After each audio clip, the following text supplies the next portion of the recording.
ఈ లిక్కర్ స్కామ్లో అంతిమ లబ్ధిదారుడు జగనేనా? మళ్ళీ అక్కడికే వస్తే నేనేం చేయాలి? అసలు జగన్ అరెస్ట్ చేస్తారా? వాళ్ళ ఆలోచన చంద్రబాబు నాయుడు గారికి ఆయన జగన్మోహన్ రెడ్డి గారిని ఎదుర్కొనే సత్తా గాని అలాంటి ఆలోచన గాని గెలిచారు కదా సార్ వాళ్ళు. దానికి సార్ ఎవరు ఊతకర్రలు పెట్టుకుని గెలవడం priority. He should thank Pawan Kalyan, he should thank BJP. ఒకరితో ఒక వ్యూహం కాదనలా, నేను అందుకే దాని క్వశ్చన్ చేయట్లేదు, మీరు అడిగారు కాబట్టి చెప్తున్నా. జగన్ చెప్తున్నాడు కదా కేసులు పెట్టిన వాళ్ళు మా వాళ్ళు నా మాట కూడా రేపు వినరు అని.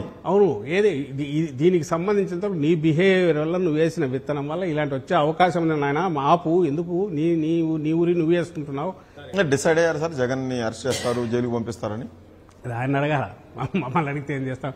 దానివల్ల ఆయన పంపాలంటే ఆయన కడుపు మంట ఏమైనా కొంచెం చల్లారుతుందేమో తెలియదు. కానీ కేసులు మీరు గెలిచినా మీ మీద ఉన్న కేసులన్నింటి కూడా అప్పుడు ఎంక్వైరీ చేయించుకుంటారా? ఫస్ట్ దీనికి తప్పే ఉంది, దాంట్లో ఉండేది ఎంక్వైరీ ఇన్వెస్టిగేట్ చేస్తారు. అప్పుడు మీ పెన్ను మీ పుస్తకం మీరు చెప్పినట్టు డ్యూ ప్రాసెస్ జరుగుతుంది. ఉంటే ఆధారాలు ఉంటే తప్పకుండా బయటపడితే ఇదే అవుతారు. మీది రాజకీయ పార్టీ, మీరు ప్రజా కోర్టులోకి రావాలి, ప్రజా కోర్టులో తీర్పు కోరాలి. ప్రజల్ని ఒప్పించగలుగుతున్నారా? ఈ స్కామ్ జరగలేదు, ఇప్పుడు లెక్కర్ స్కామ్, రేపు శాండ్ స్కామ్ రాబోతుంది. ఇప్పటికే మీ పార్టీ నాయకులు ఊరూరా అరెస్ట్ అవుతున్నారు. దాదాపు ఒకరిద్దరు తప్ప మిగిలిన మంత్రులందరి మీద కేసులు ఉన్నాయి. ఈరోజు వైఎస్ఆర్ కాంగ్రెస్ పార్టీ మీరంటున్న డిబేకల్ తర్వాత ఏది ఎలక్షన్లో అంత డ్రబ్బింగ్ తర్వాత ఇదైనాక కూడా సోకాల్డ్ ఎలక్ట్రల్ దీని సీట్ల పరంగా ఓట్ల పరంగా కంఫర్ట్ బాగా వచ్చింది, కానీ సీట్ల పరంగా దెబ్బ తగిలింది అనుకున్నా కూడా సంవత్సరంలోనే ఇంతగా పార్టీ స్ట్రాంగ్గా పైకి రాగలిగిందంటే, లీడర్లు కానీ కింద కార్యకర్తలు కానీ అంత గట్టిగా నిలబడగలిగారంటే, ఎందుకంటే వాడు చేస్తున్న అన్ని అబద్ధమని వాడు గట్టిగా నమ్ముతున్నారట. మీ ఎమ్మెల్యేలు రాజీనామాలు చేసి మళ్ళీ పోటీ చేసి ఫ్రెష్ మ్యాండేట్ ఏమన్నా అడిగి, లేదు జనం మా పక్కనే ఉన్నారని అలాంటి కార్యక్రమం ఏమన్నా ఉందా?